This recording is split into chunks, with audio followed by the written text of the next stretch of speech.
అది my friend living legend. అన్ని మైకులు ఎందుకు, ప్రెస్ మీట్ ఏమైనా ఉంది? థ్యాంక్ యూ అండి అందరికీ. చాలా చాలా చాలా సంతోషంగా ఉందన్నమాట, అది మాటల్లో చెప్పలేనిది. నా పేరు హైపరాది, నేను ఆంధ్రప్రదేశ్ డిప్యూటీ సీఎం గారి తాలూకా. ఇది నేను ఇంకెన్ని సంవత్సరాలైనా చెప్పుకుంటాను, నేను అందులో తిరగలేదు. అంత కష్టపడ్డాం, ఆ ఫలితం మాకు అంత ఆనందాన్ని ఇచ్చిందనమాట. నిజంగా అంటే ఇంకా ఈరోజు ఈ ఫంక్షన్ ఇంత గ్రాండ్గా చేస్తున్న విశ్వప్రసాద్ గారికి నిజంగా థ్యాంక్ యూ చెప్పాలి. ఎందుకంటే మన కూటమి అనే ఒక సినిమా 164 రోజులు ఆడింది, అందుకే ఈ సక్సెస్ మీట్ జరుగుతుంది.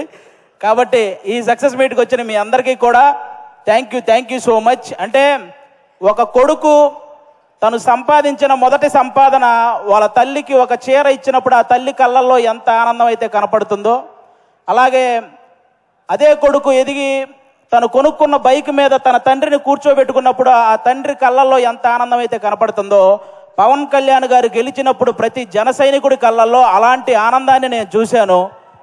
నిజంగా అలాంటి ఆనందాన్ని నేను చూశాను.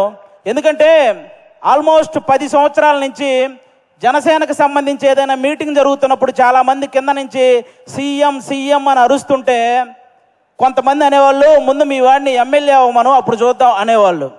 బాబు మీ అందరికీ చెప్తున్నా, 21 చోట్ల నిలబడితే 21 మంది ఎమ్మెల్యేలని కొట్టాడు, 2 ఎంపీలు కొట్టాడు.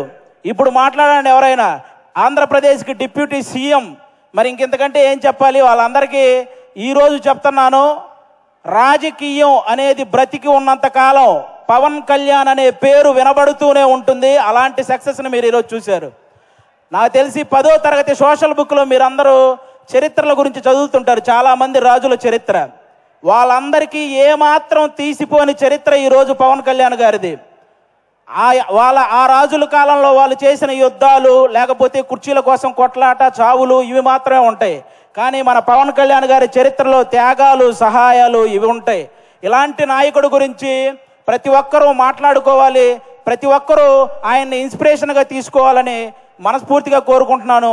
ఈ ప్రపంచంలో ఎలాంటి నాయకుడైనా గెలిస్తే ఒక గర్వం ఉంటుంది, కానీ ఒక్క పవన్ కళ్యాణ్ గారిలోనే గెలిచిన తర్వాత ఒక భయాన్ని నేను చూశాను. ఎందుకంటే ప్రజలు నా మీద ఇంత బాధ్యత పెట్టారు, ఆ బాధ్యతని 100% స్ట్రైక్ రేట్తో ఎలాగైతే నేను ఎమ్మెల్యేలని సాధించానో అదే 100% స్ట్రైక్ రేట్తో ఆ బాధ్యతలన్నీ నిర్వర్తించాలనే భయం ఆయన కళ్ళల్లో నేను చూశాను.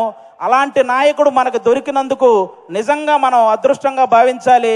గెలవటం ఇదంతా ఒక ఎత్తు అయితే, లంకా దహనం చేసిన తర్వాత హనుమంతుడు వెళ్ళి శ్రీరాముడి పాదాలు పట్టుకున్నట్టు ఎప్పుడైతే 21 సీట్లు గెలిచాడో వెళ్ళి వాళ్ళ అన్నయ్య చిరంజీవి గారి పాదాల పైన కూర్చున్నాడు, పాదాలను పట్టుకున్నాడు చూసారా, అప్పుడు ఆ అభిమానం 100 రెట్లు పెరిగిందండి. అందరి కళ్ళల్లో ఒక ఎమోషను. అంటే మెగా ఫ్యామిలీకి ఎప్పుడు దూరంగా ఉంటాడు కళ్యాణ్ గారు, దూరంగా ఉంటాడని అనుకునే వాళ్ళందరికీ ఈ విజయాన్ని తీసుకెళ్ళి అన్న దగ్గర పెట్టాడు చూసారా, అంతకంటే ఎమోషనల్ మూమెంట్ ఇంకోటి లేదు. అది మనకి ఎప్పటికీ గుర్తుండిపోతుంది. అలాంటి ఎన్నో హ్యాపీ మూమెంట్స్ని మనకిచ్చినటువంటి పవన్ కళ్యాణ్ గారికి, అలాగే జనసేన కోసం కష్టపడిన ప్రతి జన సైనికుడికి ఈ సభ ద్వారా అందరికీ కూడా నా ధన్యవాదాలు చెప్పుకుంటున్నాను. Thank you so much. ఈరోజు ఇక్కడికి ఇంతమంది వచ్చినందుకు మీ అందరికీ వన్స్ అగైన్. ఇక నుంచి మనకి ప్రాబ్లమ్స్ ఏమి ఉండవు, అంతా హ్యాపీగా నడుస్తుంది 5 సంవత్సరాలు. కాబట్టి మీరందరూ ఇలాగే ఈ సక్సెస్ని ఎంజాయ్ చేయాలని మనస్ఫూర్తిగా కోరుకుంటున్నాను. థ్యాంక్ యూ అండి, థ్యాంక్ యూ. అందరికీ ఒక డౌట్ ఉంది, డిప్యూటీ సీఎం గారు సినిమాలు చేస్తారా? చేస్తారండి, కంపల్సరీగా. కొన్ని ఉన్నాయి కదా బ్యాలెన్స్, అవి పూర్తి చేయాలి కదా, చేస్తారు.